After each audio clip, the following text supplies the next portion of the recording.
I'm honored to be here with so many students and friends of Bill's. Bill was one of the most influential people in my career. I still have a hard time believing that he's gone. Whenever I think and talk about Bill, I get emotional because Bill was so important to me in my life. So I met Bill at the beginning of my career, and Google was just a small little company. I think we maybe had like 100 people.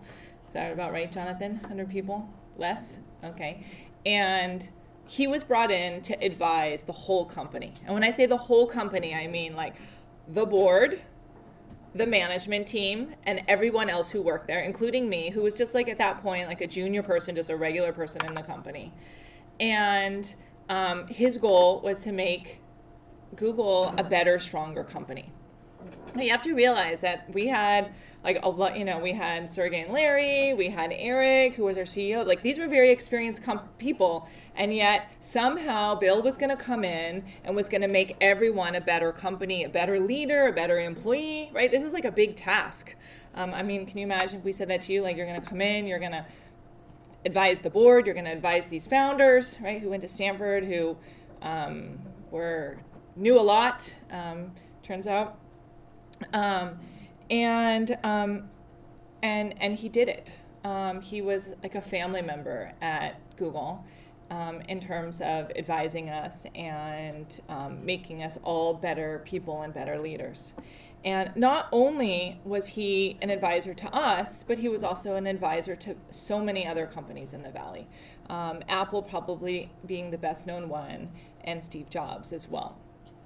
And the incredible thing about Bill is even though he was the most important advisor to our founders, to our board, to our key management, and to companies like Apple and to Steve Jobs and other companies in the Valley, is that Bill had never written a single line of code. But yet somehow he was able to be so influential. And what he would say is that it was because he would focus on the people. He would always say, it's all about the people. And he would tell us, like, get the one-on-one right. So when you're in a company and you meet with your employees or you meet with the people on your staff, you have one-on-ones. He would say, get that one-on-one right. Don't just talk, but you need to listen. And that was something that was really important. He would listen to us. He would always ask us, like, how are you doing?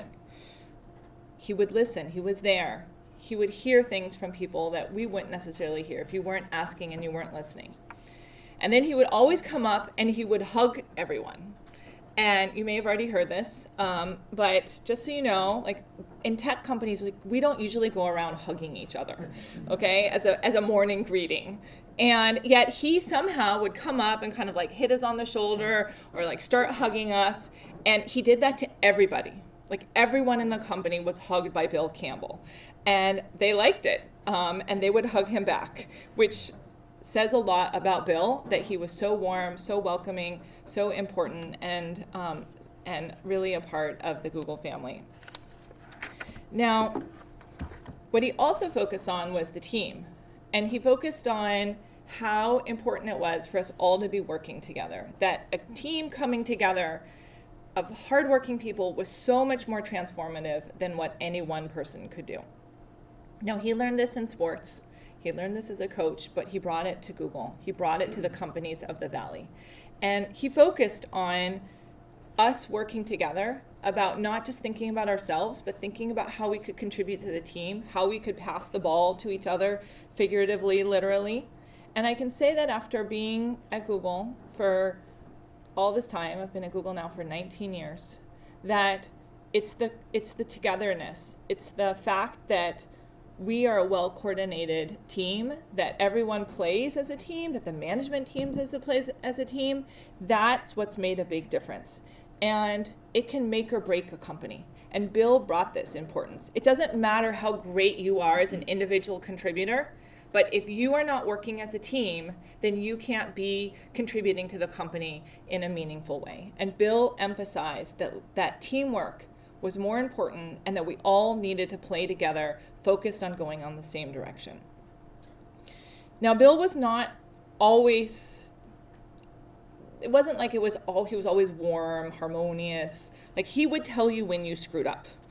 And I remember once leading a meeting that did not go very well. And when I came out of that meeting, he said to me, that was a horrible meeting.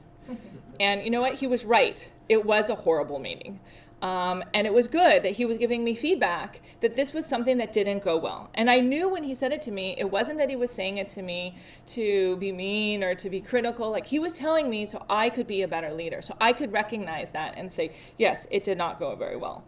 And he, as a leader, he pushed us to make hard decisions. He would always say, like, you as a leader, you need to be the tiebreaker. Do not let hard decisions fester in the company. Don't let, like, the different warring factions within a company, right? Because you might have some people who want to do this and other people want to do something different. He would say, you need to get in there. You need to be the tiebreaker. You need to be the one that knows enough, that can go and can actually be that leader. And the decision's going to be hard. It's not going to be easy. It's not like everyone's going to agree, but you need to be in there and you need to make that decision.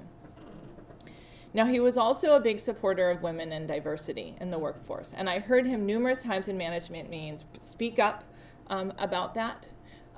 He was a supporter of lots of different women's groups. And a couple times he went and said to me, I really want you to come and speak at this group. Can you come and do this for this women's group? And I always said yes, because if Bill asked me to do something, like, the answer was always yes. But he was also really supportive of me in my career. And he, you know, from the very beginning.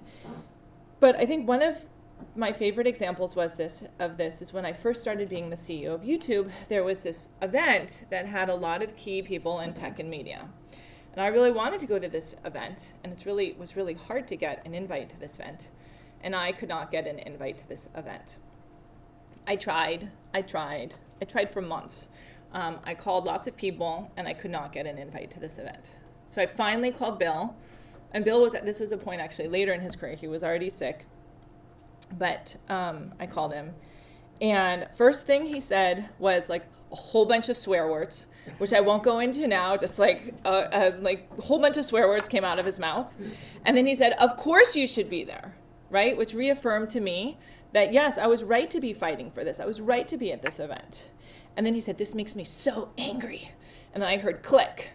And I was like, okay, what's going to happen? And I waited, you know, I was just like, I don't know. But literally 2 or 3 days later, I got that invitation. And I knew it was because of Bill and that he made it happen.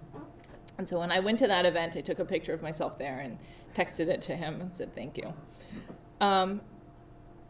He would always say again, and I can't emphasize enough, it's all about the people.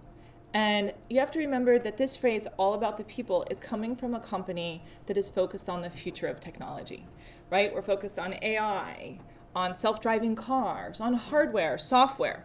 But yet, even for companies that are focused on the future of technology, what matters is the people. What matters is the ability to manage the people, to understand the people, and to be able to build those great products. And it was his understanding of people that made him such a hero, that made him a coach to all the leaders in Silicon Valley and to the companies. And so even though he did not write a single line of code, his fingerprints are all over the technology that we use every single day. Those are his influence. And I see it in the people and the processes that he put in place at so many companies that have delivered the products we all know today. Now, Bill had so many different accomplishments, but what I think was so important was his focus on humanity and bringing that humanity to so many people and leaders in the Valley. So I want to thank Bill for reminding us all to focus on the people and for reminding us about how a group of people can come together as individuals, but work as a team and be hardworking and focused and to really change the world. And to all our Campbell Trophy semifinalists and finalists, do we have some of you here in the audience? All of them. To all of you, congratulations on your award. I know if Bill were here, he'd be so excited to be here, and he'd want to get to know you all, and he'd want to try to figure out like how he could encourage you all to get to that next level, and he would push you and swear at you sometimes and hug you and tell you how you could be better. And I know you would all rise to the occasion, but I hope you all take one lesson away, and that is to focus on all the people around you and to do right by them. And if you do that, all the rest will follow. So thank you so much for having me here. Thank you, Bill.